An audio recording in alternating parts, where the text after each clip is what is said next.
kick things off with President-elect Donald Trump. He's not even on America's payroll yet, but he's already causing chaos for free. What a workaholic.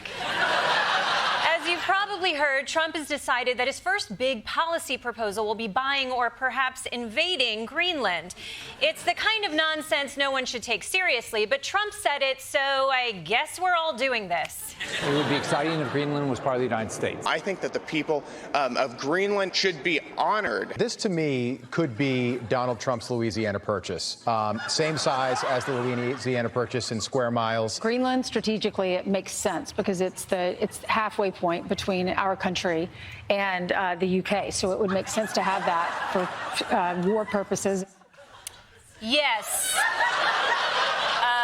War purposes. I'm not exactly sure what that means, but I guess we should annex any place that's halfway between us and somewhere else.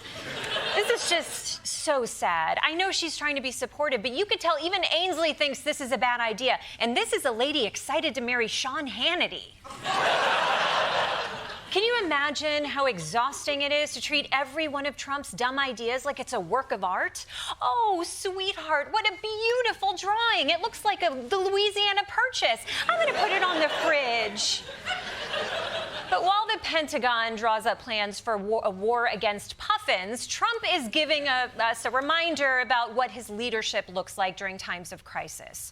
Because while everyone else is deeply concerned with what's going on in Los Angeles right now, Trump is handling the tragedy like the statesman that he is.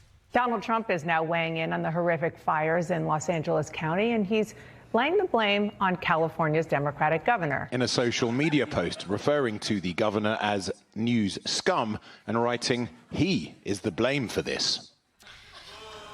Yeah. In the midst of chaos, Donald Trump is taking action by opening up the strategic nickname reserves. Thank you, sir. Although, quick question for Trump. Do you mean new scum or news cum? I'm going to come.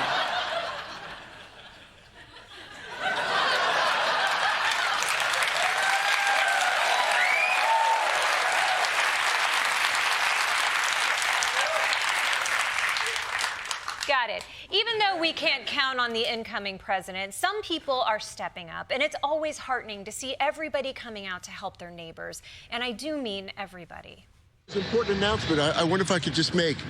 Here on Palisades Drive, if anybody has a car and they leave their car, leave the keys in the car. So a guy like me can move your cars and get them up there so that these fire trucks can get up there. It's really, really important. Thank you for talking to us live, sir. What's your name? My name is Steve Gutenberg.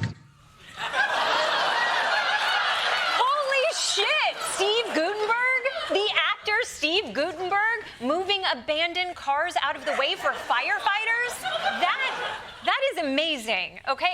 And not only that, but if anyone abandons a baby, he and two other men will raise it for them.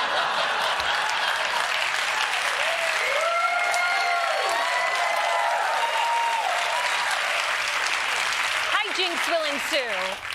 Of course, as great as that is to see, officials are warning that now that the fire has reached Steve Gutenberg, it's only 2 degrees from Kevin Bacon. Now, if you're wondering why Trump isn't focused on helping Californians, it's because he's focused on the people who need him most, his insurrectionists. Trump didn't rule out pardons for those who were charged with committing acts of violence on January 6th, 2021. Are you planning to pardon those who were charged with violent offenses? Well, we're looking at it. We'll be looking at the whole thing, but I'll be making major pardons, yes.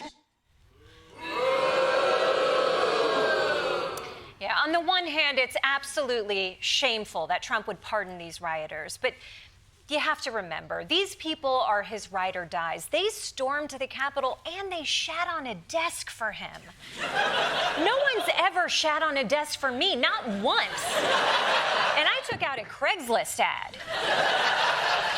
For him, it's all about loyalty. Plus, he's going to need a personal army for when he invades Greenland. Those puffers aren't going to pepper spray themselves.